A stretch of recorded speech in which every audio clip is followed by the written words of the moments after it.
We saw a decline in oversight and in the kind of checks and balances that make the institution a vital part of our constitutional arrangements. It did not begin with George Bush and a unified Republican government, or with the election of the first Republican majority in the House in 40 years in 1994.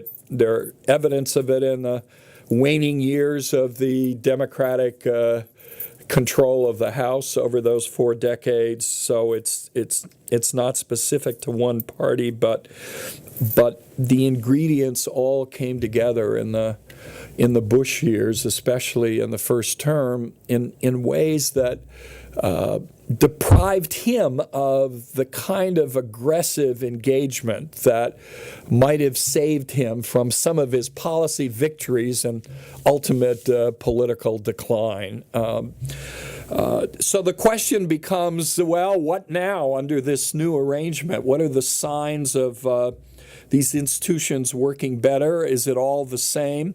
Obama notably campaigned on the plank of getting beyond the stale partisan politics of our times. He talked about a post-partisan politics. He talked about you remember it all began with his speech at the 2004 Democratic conventions. We are not a nation of blue states or a nation of red states. We are the United States of America. It was great rhetoric. People loved to hear it, even though those same people, voters, had become increasingly partisan themselves. So the question is, what's happened to date? Certainly one of the things you've been hearing about is that the whole effort at bipartisanship is stillborn, that it's an utter failure. You can blame it on Obama and the Democrats, you can blame it on the Republican opposition, or you can simply say it was fanciful to propose it given the structural characteristics of our politics these days. And I think the latter is by far the much better explanation. If you look at Obama's record himself, he's instinctively inclusive in his whole style of governing and deliberating. He taught too many law courses not to love the engagement on issues and ideas, and to have respect. I mean, he taught at the University of Chicago Law School, really dominated by conservative thinkers who uniformly liked him and respected him.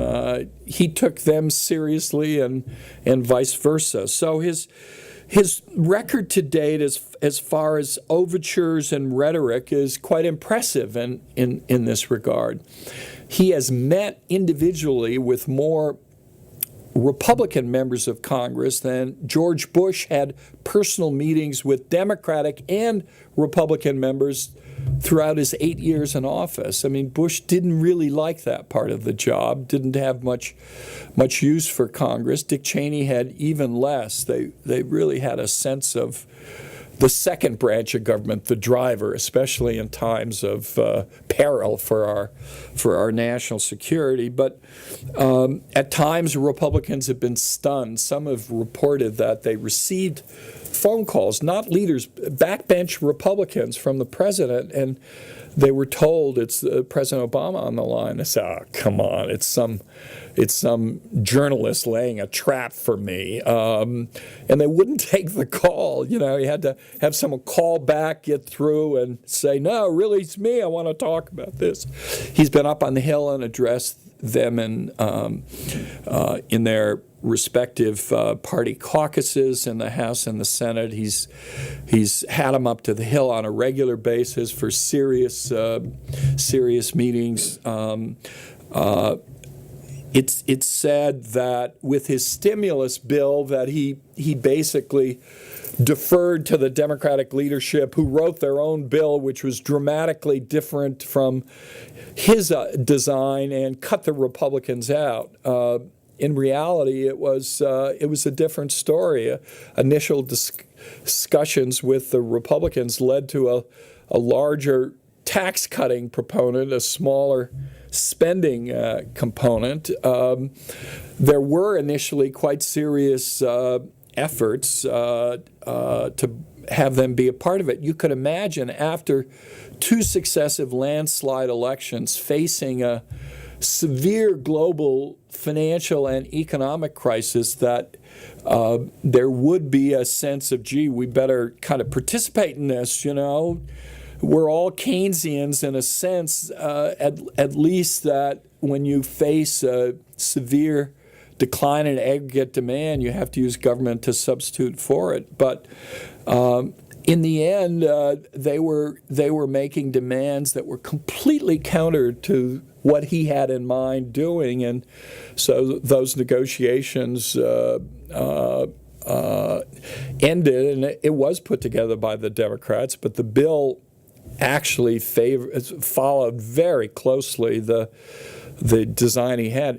Frankly, they needed Congress to write that bill, because that's where the expertise is to figure out how in the hell you spend, $787 billion. It's not easy, and to get the money out the door and hopefully spend some of it in a way that produces some public goods over the longer haul. Keynes always said, when you really need more demand, if you can't figure out a way to spend it productively, hire people to dig a hole and hire other people to fill it back in. But that's not what we like to do in Australia or the United States.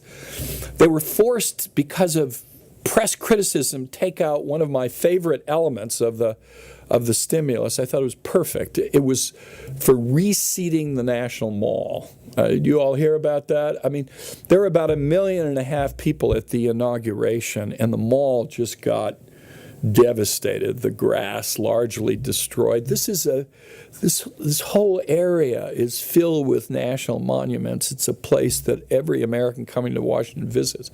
I thought it's shovel ready, right? It creates jobs, and it enhances a public good. I thought it was perfect, but it was ridiculed and dropped. But in the end, of course, no Republicans voted for that bill at all. And I know there were Republicans like Mike Castle and others who ordinarily would have, but the pressure, the sense of we've got to be together and this is our strategy, was so great that that's what they did. And it was only some negotiations with a handful of moderate Democrats and Republicans that allowed them to clear the 60-vote cloture hurdle and pull this through. And those negotiations basically diminished the stimulus impact of the bill. Sometimes we think, if we just get the reasonable people in the center, they're going to improve the policy process. And this time, they were looking out for their own particular interest. Good old loyal Republican Arlen Specter is a cancer survivor, and every chance he gets to pump up the NIH budget for cancer research, he gets. So you take away from basic research in the physical sciences and turn it to NIH.